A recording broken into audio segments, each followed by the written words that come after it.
বাবার যে স্মৃতি মাঝে মধ্যে মনে পড়বে, এটা স্বাভাবিক। তোমার নামটা কে রাখছে? শরৎ বেসিক্যালি তো বেঙ্গলি নাম এটা। আমি এটাতে একটা বলি, হ্যাঁ, পরিচয় তো জানা যাচ্ছে সবাই যে শরৎ। সার্টিফিকেট নাম আমার শরৎ না, আচ্ছা। নন নাম হচ্ছে শরৎ। এটা কুস্তির নাম, বাবাই রাখছে। কুষ্টি? কুস্তির নাম শরৎ। আচ্ছা। আমি 5 বছর ছিলাম আচ্ছা, শরৎ নামে। 1 বছর মানে যখন জন্ম হয়েছে তখন থেকে আমার নাম শরৎ। 5 বছর স্কুল ভর্তি হওয়ার আগে। স্কুল ভর্তি হওয়ার সময় আমার ব্রেন, যখন আমার ছোট ভাই জন্ম হলো তখন আমি যখন 5 বছর হয়, আচ্ছা, স্কুলে অ্যাডমিশন নেওয়ার সময়, তখন ওর নাম মহানন্দ রাখা হয়েছে। যার করে আমার সার্টিফিকেটের নাম সত্যানন্দ। তোমার নাম সত্যানন্দ? হ্যাঁ, সত্যানন্দ রিয়াং। হ্যাঁ হ্যাঁ। আচ্ছা। আর শরৎ যেহেতু কুস্তির নাম, আমি ওই কুস্তির নামে আমি এই যখন এই লাইনের নামে এইটাকে আমি পরিচয় দিতাম। আর আমার গ্রামেও সবাই শরৎ নামই জানতো ছোটবেলা থেকে। আচ্ছা, আমার সার্টিফিকেটের নাম খুব কম লোকই জানে। সত্যানন্দ নামটা তো বাংলা ভাষাই। হ্যাঁ, বাংলায়। কেন তোমাদের তো একচুয়ালি না অ্যাকচুয়ালি কি হতো, এখানে তো বাংলার ইনফ্লুয়েন্স, ত্রিপুরাতে যারা জনজাতি বসতি তারা সবাই বাংলার ইনফ্লুয়েন্স, স্পেশালি হিন্দু ফ্যামিলি, আমাদের হিন্দু ফ্যামিলি বাবা তারা, যার কারণে এই নামটা রাখা হলো। এরপরে আমরা এই জেনারেশন আমরা কিছু ভাবি, এখন আমরা নিজের ভাষাকে কিছু প্রমোট করি, যার কারণে এখন আমরা সমবয়সে তো খুব কম, আমাদের পরে যে জেনারেশন গুলা তো এটা এখন কবরক ভাষা বা নিজের যার ভাষা, এই রিয়াং ভাষা এই এখন শুরু হলো আর কি ট্রেন্ডিংটা। আচ্ছা আচ্ছা। বা কেউ খ্রিস্টান হলে ইংলিশ নাম থাকবে, এই আর কি। তোমার তো কেরিয়ারে প্রায় 25 বছর হয়ে গেল। তোমার কি মনে হয় তিব্বতে একটা এস্টাবলিশড ককবরক মার্কেট হবে? এস্টাবলিশ হয়তো বা অনেক সময় লাগবে আমার যা ধারণা, কারণ আমরা উদ্যোগ নেওয়ার পরেও সবাই একতা থাকে না। না, কোনোখানে একতা তুমি পাইতা না, পৃথিবীর কোনো জায়গাতে সেভাবে একতা নাই। সেটাই। হ্যাঁ, কোনো প্রফেশনে যারা কাজ করছে ওরা তো একতা হওয়ার দরকার। হ্যাঁ, সেটা নাই, কারণ যে বলিউডেও ইগো আছে, যার যার মতো সব জায়গাতে ইগো আছে। তবু এখানেও যদি আমরা শুরুতে এত ইগো ভাবে চলে, তাহলে সেটা এই সাকসেস হতে দেরিই হবে, কিন্তু হবে, একদিন হবে। না দেখো, কনসেপ্ট তো এক রকম থাকে। আমার মনে হয় সিস্টেম করাটা দরকার। সিস্টেম যে কোনো কিছু রান করে। আমাদের এখানে সিস্টেম না, সবাই কাজ করতেছে, ঠিক আছে, মানে ক্যামেরা কাজ করতেছে, ফিল্ম ক্রু কাজ করতেছে, অভিনেতা কাজ করতেছে, ডিরেক্টর কাজ করতেছে, প্রডিউসার করতেছে। প্রডিউসার চাইবো ইনভেস্টমেন্ট করার সাথে টাকাটা তোলা। এটা নিয়ে তো টোটাল একটা ফিল্ম পরিবার। এখানে অনেক সময় একটা পরিবার থাকলেও ঝগড়াঝাটি সবকিছু হবে, তো আলটিমেটলি একটা ফ্যামিলি, যে কোনো একটা প্রোডাকশন একটা ফ্যামিলি আমি মনে করি। তো তবে একটা প্রাতিষ্ঠানিক রূপ হয় এখনো সেভাবে হয়েছে না, যা মনে হয় আর কি। তো প্রাতিষ্ঠানিক রূপটা খুব দরকার, তার জন্য তো তোমরা যারা লিডিং আছো তোমাদের যে এই ইনিশিয়েটিভটা নিতেই হবে। এটাই অ্যাকচুয়ালি সবাই সমগ্রভাবে কাজ করে। এই অ্যাকচুয়ালি ডেভেলপ করতে গেলে আমরাই ইনিশিয়েটিভ নিতে হবে, যারা এখানে ত্রিপুরাল যারা স্থায়ী। আর বাইরের থেকে আমরা ধরো না, বেশি দূরে না গেলেও আসাম থেকে আনলাম, মণিপুর থেকে, অন্তত আমরা নর্থ ইস্টের যারা আছে ওরার সঙ্গে কমিউনিকেশন করে কিভাবে আমাদের নর্থ ইস্টের ছবিগুলা বা এই ইন্ডাস্ট্রিগুলা কেমনে আমরা ডেভেলপ করতে পারি, তাদের সাজেশন নেওয়া দরকার, কমিউনিকেশন থাকা দরকার। হয়তো তারা আমরা থেকে তো কিছুটা হলেও অ্যাডভান্স, কিন্তু সেই জিনিসটা করছে না এখানে লোক, যার ইচ্ছা করছে। আমি কোনোখানে গিয়ে যদি কিছু অ্যাওয়ার্ড নিয়ে পাই নেই, হে একটা অ্যাওয়ার্ড পেয়ে গেলাম একটা প্রোগ্রামে,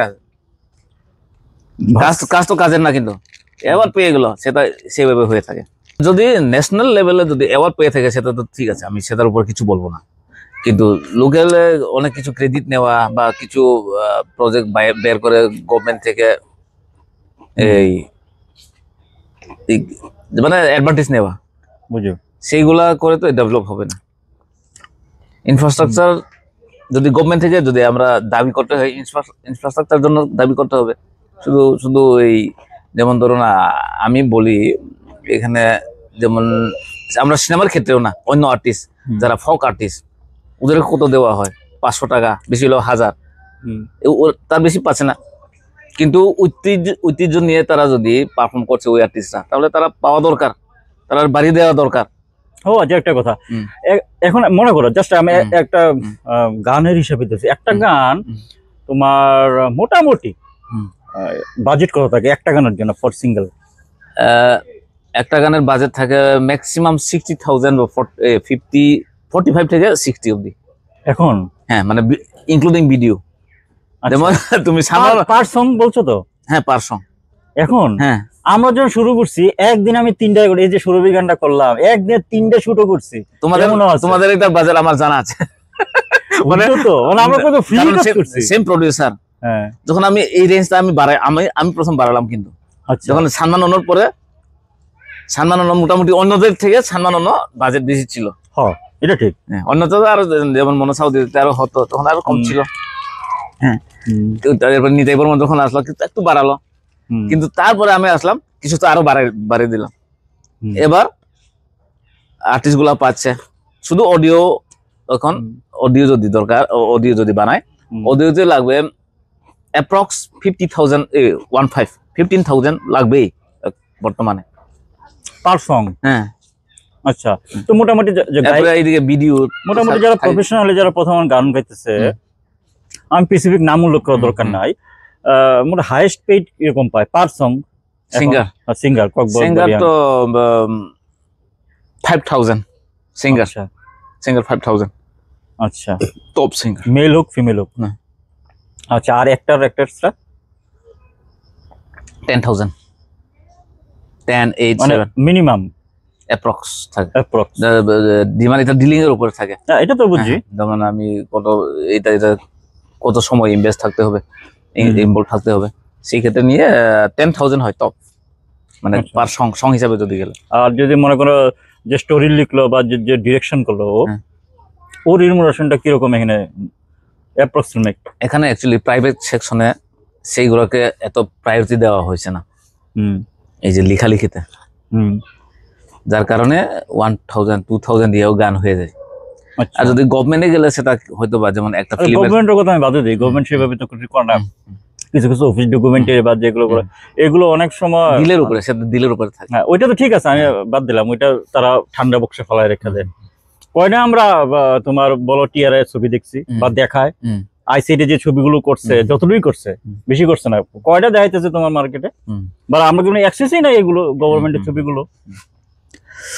আচ্ছা, আমরা তো লাংমনি হাতুক দেখছিলাম ইয়েতে, কি বলে, রূপসী হলে দেখছিলাম, হলে মানে সেটা তৎকালীন সময় এডিসি প্রডিউস করছে, দেখা সুযোগই নাই। এই যে টিআরআই ছবিগুলো আমরা দেখতে পারি না, বা এডিসি প্রশাসনের ছবিগুলো আমরা সেভাবে দেখতে, আমার মধ্যে ইউটিউবে কিছু হইতেছে, হ্যাঁ, এগুলো আমরা দেখতে পারি আর কি। যাই হোক, তো এখন ওইটা আমি বাদই দিলাম, কারণ প্রফেশনাল ক্ষেত্রে এগুলো কাজে আইতো না। ঠিক আছে, কেউ একটা প্রজেক্ট পাইলেও করলো, পয়সা পাইলো 1.5 কিন্তু যেটা ককবরক ইন্ডাস্ট্রির ক্ষেত্রে কাজ হবে না, যারা কাজ করতে, তাহলে দেখা গেল যে অ্যাক্ট্রেস এবং গায়ক গায়িকা সবচেয়ে বেশি পয়সা পাইতেছে, ওরা পেয়ে যাচ্ছে। এবং তারা এখন যারা আছে আগের, ওরা তো কাজী, এখন ওই দিমানুন তার কাছে ওই স্টাইলটা তোরা অ্যাডপ্ট করতে পারছে না, কিন্তু বর্তমানে ছেলে মেয়েরা অ্যাডপ্ট করছে। আচ্ছা, মানে ইয়ং জেনারেশন ডাইরেক্ট প্রফেশনাল। আচ্ছা, হিউজ না হলেও এই গানের 5,000 একবারে খারাপও না, ঠিক আছে, সেটাই দরকার ছিল, কিন্তু কারণ ইনকাম তো সেরকম তো নেই যারা প্রডিউস করছে। আচ্ছা, আরেকটা কথা, প্রডিউসার যারা প্রডিউস করতেছে তারা টাকাটা রিটার্ন কেমনে পায়? আমি বলবো এখানে ওরা মাইনাসে চলছে, মিউজিক ভিডিওর ক্ষেত্রে বলে ওরা মাইনাসে চলছে। আচ্ছা, শখে বানায়, আমি এই কন্টেন্ট বানাই, বা যেমন ওর যদি 5 মিলিয়ন বা 10 মিলিয়ন যদি হয়, তাহলে পোষাবে পুরা। এটা তুমি ইউটিউবে যদি আপলোড করো, সেটার ক্ষেত্রে কইতেছিস যে এত হইলে এতটা আইতে পারে, সে আর্ন রেভিনিউ হইতে পারে। এখন প্রেজেন্ট তো ওইটাই থাকে মিউজিক ভিডিওতে, ওইটার উপর দিবেন, ইউটিউবের উপর দিবেন, এই আর কি। যারা মিউজিক ভিডিও করতেছে তারা তাহলে তোমার ইউটিউব দিয়ে ইনকাম করতেছে, ইউটিউব ইনকাম এছাড়া আর কোন তো না। এখন ক্যাসেটে বিক্রি হয় না, সিডিও বাইরে না, ইউটিউবে ইনকাম। কিন্তু সিঙ্গাররা তো ডাবল প্রফিট থাকে, ওরা কি থাকে, এই গান হিট হয়ে গেলে এবার পাবলিক ডিমান্ড করবে, অর্কেস্ট্রাতে কনসার্টে নিয়ে গেল। হ্যাঁ, কিন্তু যারা মেকার তো ওয়ান টাইম ওর যদি না কিন্তু মনে করো ভালো মেক করলে যদি পরবর্তী আবারও তাহলে তোমার ডাকতে পারে। হ্যাঁ ডাকবো, এটা ঠিক। ডাকবে। আর অ্যাকচুয়ালি কি হয় ইউটিউবের ক্ষেত্রে আমি বলি, ইউটিউব হচ্ছে যে শর্ট ফিল্ম যদি তুমি কন্টেন্টটা মজাদার বানাতে পারো তখন গিয়ে শর্ট ফিল্ম ইনকাম থাকে ইউটিউবে, আর ইনভেস্টও কম, কারণ এখানে আমার গান কিনতে হচ্ছে না, শুধু আর্টিস্টের ম্যানেজ করলেই তো সবকিছু কমপ্লিট হয়ে যায়। আচ্ছা। আর মিউজিক ভিডিও যদি হয়, মিউজিক ভিডিও তো খরচ বেশি, আমি ওখানে সাজগুজ করতে হবে, ডান্সার লাগবে, লোকেশন লাগবে। আমি শিলং যেতে হলে তো 1.5 লাখ গেলই, শিলং গেলে 1.5 লাখ যাবে, 1.5 লাখ তো সহজে আসবে না। তো তুমি কইতেছো প্রোডিউসাররা শখেই করতেছে, শখ। আমার যা এক্সপিরিয়েন্স ম্যাক্সিমাম শখ তো একবার হয় বা 2 বার হয়, 3 বার তো হয় না। কিন্তু তারা শখে করছে, কিন্তু তারা যারা সাকসেস হয়েছে এটার মধ্যে, যারা মিলিয়ন গেছে, 5 মিলিয়ন 4 মিলিয়ন 1 মিলিয়ন থেকেই শুরু হয়, তারা মানে 10 লক্ষ 10 লাখ ভিউজ তারা পায়। তারা হয়তো বা 1 মিলিয়ন হলে আসল উঠে টাকা, 2 মিলিয়নটা কিছু প্রফিট পাইলো, এভাবেই লাভ। কিন্তু ওরা লস হচ্ছে না যারা হিট হয়েছে গান। আর কিছু গান আছে ইনভেস্ট করে দিলাম, বাইরে সুন্দরভাবে করলাম, কিন্তু ভিউজ নাই, আনলাকি। আচ্ছা, এটাও হয়। আচ্ছা, আর ফিচার ফিল্মের ক্ষেত্রে? ফিচার ফিল্ম তো অ্যাকচুয়ালি কি হচ্ছে, খুব ডাউনে চলছে। আচ্ছা, আমি যতটুকু আমার এক্সপিরিয়েন্স, কারণ সলমান খানের ফিল্ম বা এই ধরনের বড় ছবি তাতেই তো লোক জমে না, তাই আমাদের ফিল্মে জমবে। তা আমার ব্যাপারটা হচ্ছে স্পেশালি ত্রিপুরাতে ফিল্ম মার্কেট ধরতে হলে ফার্স্টে কবর ফিল্মকেই ধরতে হবে, কারণ বলিউড ত্রিপুরারে কন্ট্রোল করতে পারছে না, টলিউড ত্রিপুরাকে কন্ট্রোল করতে পারছে না, বা হলিউড ত্রিপুরাকে কন্ট্রোল করতে পারছে না। কারণ ম্যাক্সিমাম আমি বলি, জাতি তুলে কথা বলছি না, বাঙালিদের চেয়ে ট্রাইবেলরাই বেশি আগ্রহ থাকে, আগের অডিয়েন্সও রূপসী থেকেই। হ্যাঁ, ওই ব্যাপারটা যখন এরপরে ট্রাইবেলরা কি হচ্ছে, এবার সিডিতে কনভার্ট হয়ে গেল, হল দেখছে না। এরপরে যখন প্রথম এই মাল্টিপ্লেক্সটা আসলো, তখন কিন্তু আগ্রহ ছিল। মাঝখানে কোনো পলিটিক্সের কারণে বা কোনো এইসব কারণেও এই কমিউনিকেশনটা হলের সঙ্গে তারা একটু সরিয়ে যাচ্ছে। এরপরে এদিকে বলিউডে একটা কি বলে, ওই তোমার করোনা একটা আক্রান্ত হয়ে বলিউডেও পুরো ধ্বংস হল। অক্ষয় কুমার তারাও নেটফ্লিক্স বা এই সময়টা খুব খারাপ গেছে। এই ব্যাপারটাই ইনফ্লুয়েন্স আমাদের এখানে আরো হচ্ছে। আর একটা জিনিস ত্রিপুরার অডিয়েন্স, স্পেশালি কবর বা অডিয়েন্স যারা, তারা একটা জিনিস বুঝে না, সেটা হলো আমি যে ওখানে এই আমরা যে আলাপ চলছি এইটাকে বেশি ভালো পাই। আচ্ছা, আমি যে ডাবিং করে যে আমি ফুল আমার এক্সপ্রেশন বা যে ইয়ে করবো, আমি অভিনয় করব, সিনেমা তো অভিনয় করবোই, অভিনয়কে বেশি ভালো লাগে না ওরা। আচ্ছা, এই যে ফাজলামি করছে এইসবকে বেশি আমি যত ইউটিউবে দেখি, মানে লাইভ অ্যাকশন যে বিষয়টা, মানে অরিজিনাল লাইভ অ্যাকশন যেটা ওখানে যেমন করছে, এই জিনিসটা তারা বেশি পছন্দ করতেছে। তাহলে তো কোয়ালিটি তো আসবে না। ঠিক আছে, ওইটা হিট হতে পারে, হিট হতে পারে, কিন্তু কোয়ালিটি তো আসবে না। আরেকটা ব্যাপার আছে, আমি টলিউড বলিউড বা হলিউড আমি যাইতেছি না, কারণ দেখো আমাদের এখানে ককবরক তো এখানে অফিসিয়াল ল্যাঙ্গুয়েজ, মেইন ভাষায়, আমি এখানে মেইন ভাষায় ঘুমো, তো এখানে তো এই ভাষার লোকজন আছে না। আমি তো ধরি মোটামুটি 17 লাখ আছে, আমি সব ট্রাইব ধরিয়ে গেতেছি। ট্রাইব মিনস মানে যারা এখানে জনজাতি বা আদিবাসী যারা আর কি, তো তাদের একটা ইন্ডিপেন্ডেন্ট যে একটা ইন্ডাস্ট্রি হোক, এটা তাদের মন থেকে চাইবো, স্বাভাবিক। আমরা যেমন বাংলা ভাষায় কথা বলে আমরা টলিউড আমরা দেখি, ঠিক আছে, টলিউড দেখি বাংলাতে, কিন্তু এরপরও আমি টলিউডের প্রতি আমার বিরক্তি আছে, সবাই লাগে না। বাংলা আমরাও দেখতাম, কিন্তু ওখানে আর সেই নাই, আমরা বলতে একই দেখতাম বাংলা এককালে। এখন বাংলাটা কিছুটা মানে প্রায় কি বলবো, সত্যি ভালো লাগে না, মানে নতুনত্ব কিছু না। হ্যাঁ, বলিউড তো এখনো, বলিউড তার প্রফেশনালিজমে, কিন্তু বাংলাটা অনেক কিছু ধ্বংস হয়ে গেছে। বাংলাটা ধ্বংস হয়ে গেছে, তো যাক, এগুলো তো অন্য বিষয়। আচ্ছা, এখন কথা আমার একটা জিনিস আমি চিন্তা করি আর কি, বিজনেস কনসেপ্টটা আর কি। তুমি যে কথাগুলো, পরিস্থিতি যখন খারাপই, যে শখের থেকে তো তোমার বিজনেস চলতো না, তো যে প্রডিউস করেছে 2-3 বারবার প্রডিউস করতে হবে, একটু সময় গ্যাপেই হোক, কিন্তু কারণ প্রডিউসাররা যদি পয়সা খরচা করে যদি পয়সা রিটার্ন না হয়, তো ফার্দার ছবি বানাবো কিভাবে? আলটিমেটলি তো আমাদের খুব বড় ক্ষতি। তো ত্রিপুরার যে হল তো আর রূপসী হল বা এসএসআর যেগুলো হল করতেছে লিমিটেডই। হুম। তো আচ্ছা আমি যদি জাস্ট এটা আমি সবসময় চিন্তা করি আর কি, এটা উদ্ভট চিন্তা তুমি কইতে পারো। ত্রিপুরাতে 17 লাখ ট্রাইবাল পিপল আছে, আমাদের আদিবাসী জনজাতির লোকজন আছে। তাদের বেসিক মেইন ভাষা তোমার ককবরকে আমি ধরলাম, ম্যাক্সিমাম, কারণ সবাই তাদের এই যে জনবসতি গুলো আছে, তা এই 17 লক্ষ যে মানুষের মধ্যে 1000 বাজার আছে না যেগুলো রেগুলার বসে। মানে আমি কনসেপ্টটা এইভাবে কইতেছি যে ছোট সিনেমা হল নামে একটা কনসেপ্ট হইতেছে, যেখানে মনে করো 50-60টা তো সিট নিয়া, পাশাপাশি তোমার এখানে রেস্টুরেন্ট থাকবো, ছোটাসা তোমার 12 থাকতে পারে, আর বিভিন্ন রকম দোকান থাকবে। এই কনসেপ্ট নিয়ে আগে দিতে আমি ফেসবুকে অ্যাড দেখছিলাম আর কি। না, এই কনসেপ্টটা তো ভালো, আমরা চেষ্টাও করছিলাম কিন্তু আগাতে পারিনি, মানে ধারণা মানে না, এটা একদিনে তো হইতো না, একদিনে না হবে না, একদিনে তো হইতোই না তোমার। আমি কইতেছি মনে করো যদি 1000টা যদি জনবসতি থাকে, যেখানে 1000টা বাজার কথা কইতেছি, ট্রাইবাল বাজার মানে আদিবাসী জনজাতিদের বাজার যেটা রেগুলার বসে। অ্যাকচুয়ালি এই যে বলি, সেই দিন আমি একটা ওই আমার গত ওই ফিল্মটা ত্রিপুরাসা মুভিটা নেটে ফার্স্ট পার্টটা আপলোড হয়ে গেল।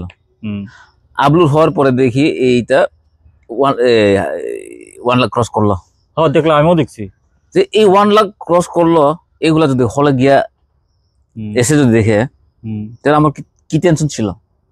না হলো তো দেখবো, তোমার তো আরে তুমি তো দেখাইতে পারতেছো না। না আমরা দেখাইলাম, যে সময় রিলিজ করলাম তখন দেখা। তুমি যেটা কইতেছো, মনে করো যে আমি গভর্নমেন্ট একটা হল নিলাম, কমিউনিটি হল ভাড়া নিলাম, বিভিন্ন ডিভিডি নিয়ে কি বলে প্রজেক্টর নিয়ে আমি শো করলাম, ওইটা এক জিনিস। আরেকটা হলো তোমার এস্টাবলিশিং। আজকে মনে করো বুলুলি যে ছবিটাতে আমি আগরতলা বইয়া রূপসীতে দেখতে পারি, বা আমার এনে বলাকা এসএসআর আর বলাকা এটা এসএসআর দেখতে পারতেছে, ওইরকম সিস্টেম চালু করতে একদিনে হবে না, একদিনে হবো না। আমি কইতেছি না, আমি যদি প্ল্যানিং থাকে অ্যাটলিস্ট যদি কমসে কম যদি 300-400 যদি হল, যদি ছোট ছোট হল যদি করা যায় একদিন, হয়তো আমি বারবার কইতেছি যে ওখানে যে যারা এই লোকের অংশ হলে তারাই নিজেরা করুক, বাজারের মধ্যে করুক না, তখন কিন্তু তুমি হিসাব করে দেখো বাজেট কি, বাজেট সারপ্লাস হইব। আর তোমাদের একটা প্লাস পয়েন্ট আছে কি, যে এটা নিজস্ব ভাষা, এই ভাষার কন্টেন্ট মানুষ দেখবই, কতটি টাইম লাগবে। না অ্যাকচুয়ালি আমরা জিনিসটাকে কোয়ালিটি, কন্টেন্ট গুলা কোয়ালিটি বানাইতে হবে। কোয়ালিটি যদি পয়সা তো লাগবে, কারণ আমি এই দেখছি ত্রিপুরা ফিল্ম বেশ ভালো, হ্যাঁ, কিন্তু লোক পাচ্ছি না অনেক কিছু জায়গা। না লোক পাইতেছে না কথাটা তা না, লোকের কাছে আমরা নিতে পারতেছি না, দিস ইজ দ্য গ্যাপ। না অ্যানাউন্স করলাম, এটা তোমার পক্ষেও সম্ভব না, এটা তোমার পক্ষেও সম্ভব না, কিন্তু না অ্যাকচুয়ালি কি হচ্ছে, মানুষের চিন্তাধারা হচ্ছে ইউটিউবে কবে আসবে সেটাই অপেক্ষা করে, সেটার আশায় থাকে। না তুমি এটা একটা ফেস দেখতেছো, আমি এই জিনিসটা ভাবছি ইউটিউবে কবে দেখবো, কারণ আমরা ফ্রি দেখতে পারি। আমার সবাই একটা কনসেপ্ট থাকে, যারা ফ্রি দেখার ইয়েতে পাইরেটেড অনেকে দেখে। দেখো আমি যদি কোনো মন্দিরে যাই, মসজিদে যাই, গির্জার যাই, 1 টাকা হইলেও দেই তো। মানুষের যে ফ্রি কনসেপ্টটা খুব খারাপ জিনিস, সেটাই আমি তারা হারাম খরুই কই না। অ্যাকচুয়ালি সেই জিনিসটাকে অ্যাকচুয়ালি এখনো রূপসী হল স্টেপ নিচ্ছে, খুমলঙ্গের একটা নতুন হল হতে যাচ্ছে, যেটা সালকা হাতি বলা হয়, সেখানে হবে। এখানে প্রায় 150 জন সিট ক্যাপাসিটি। আচ্ছা, সেখানে কবরক চলবে, হলিউড মুভি সব চলবে। তোমাদের মধ্যে থেকে কোনো আছে নিশ্চয়, তাদের মধ্যে বেশ পয়সা হলো, এটি বেশি লাগে না, 20-30 লাখ টাকার মধ্যে এস্টাবলিশমেন্ট হওয়া যায়। করবে না, কারণ এখানে আমার শর্টকাট, সবাই শর্টকাট খুঁজে। এমনি ট্রাইবেলরা শর্টকাট ছাড়া মজা পায় না। আমি আজকে ইনভেস্ট করছি, আজকে পেতে হবে আমার, এই আমি 100 বছর অপেক্ষা করবো তার চিন্তা নেই, কারণ যার কারণে উন্নতি হয় না। না বিষয়টা একটু আমি তো ক্লিয়ার কাট বলি। আচ্ছা, যার কারণে এই শর্ট টেম্পার, শর্ট চিন্তা ধারণা দেখে ডেভেলপ হয় না কোনো সময়। আমি করে নিলাম 5-6 বছর, বা শেষ খাতাম, এর উপরে গেল, আমি নতুন বিজনেস শুরু করি। এইভাবে একটা কাজের একদম লাইফ টাইম জড়িত থাকে না। আর এগুলো তোমার সব জায়গা পাইবা, এগুলো মানুষ না মানুষের স্বভাবই। তবে যদি কিছু কিছু জিনিসে, যেমন এই আমরা যে করছি, এটা তো তোমার সোসাইটির ডেভেলপমেন্ট বা ঐতিহ্য রাখার জন্য কিছু কিছু জিনিস এই ধরনের, তো এইগুলাকে তোমার আইসিএ ডিপার্টমেন্ট বা গভর্নমেন্টের যদি করলে এখানে সাপোর্ট করা প্রয়োজন, বা কিছু কিছু ক্ষেত্রে করেও থাকে, কিন্তু তার ছাড়াও যারা ইনভেস্টার, ভালো ইনভেস্টার যারা আছে, তারাও সহযোগিতা করা দরকার আমাদের সঙ্গে। কিন্তু আমরা সাহায্য চাই ওদের কাছে। আর কিছু কিছু সবার কাছে আমরা পৌঁছতে পারি না, সবার কাছে আমরা পৌঁছতে পারি না, কিন্তু আমরা যথেষ্ট পৌঁছাই। পৌঁছানোর পরেও সাকসেস হচ্ছে না, কিন্তু দেখবো পরবর্তী সময় কি হতে পারে। এগুলো সব জায়গাতে এই জিনিসটি থাকে, এগুলোর ইয়ে করে লাভ নাই, এগুলো একটা প্রফেশনের একটা অঙ্গ। হ্যাঁ, আমার যেটা মনে হয়, কারণ কেউ যদি ইন্টারেস্ট সেভাবে না পায় তো কেন করবো? তার সবাই স্বার্থ দেখবো না। আচ্ছা, যাই হোক, এগুলো চলে, এগুলো লাইফে। কিন্তু এটাও তো ঠিক যে তুমি যে সময় শুরু করছিলে তার থেকে তুমি আগাইছো, তুমি কিন্তু পিছাইছো না, আগাইছো। কিন্তু this is the positive point না? মানে হয়তো বা স্লো হতে পারে, কিন্তু ফ্রন্ট স্টেপ। হ্যাঁ, এটা কিন্তু বিরাট বড় ব্যাপার।